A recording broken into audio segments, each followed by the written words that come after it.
Son moitas as iniciativas que Marea Cidadá propón levar a cabo no caso de ter responsabilidades de goberno tralo 28M. Destaca no seu programa a aposta por políticas económicas que dinamicen o municipio, como a dotación de máis chan industrial e a posta en marcha da Oficina de Desenvolvemento Local. Dotar de chan industrial a Vila de Noia, levamos máis de 20 anos sin dotar chan industrial, e tamén a posta en marcha da Oficina de Desenvolvemento Local. É importantísimo poñer en marcha a Oficina de Desenvolvemento Local para que asesore as empresas e a novos emprendedores e non haxa esa fuxa de empresas, esa fuxida de empresas a outras localidades do noso concello. Para nós iso é unha prioridade. A igualdade é outro dos eixos fundamentais do seu programa, que contempla a posta en funcionamento da Mesa contra a Violencia de Xénero e varias medidas no eido da conciliación. Un dos puntos máis importantes no noso programa é, sen dúbida, a conciliación.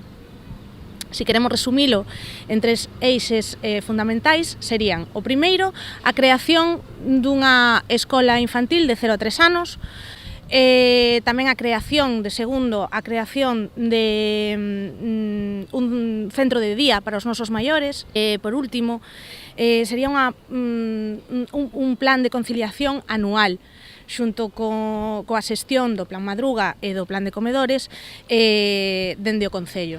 Inciden tamén na defensa do medio ambiente, marcada por temas tan de actualidade como a polémica da mina de San Fins. Na actualidade, temos unha alcaldía que se pon de perfil en temas tan importantes como a mina de San Fins. Entendemos que o novo goberno ten que ser moi firme nestas cuestións e tamén no eido do saneamento.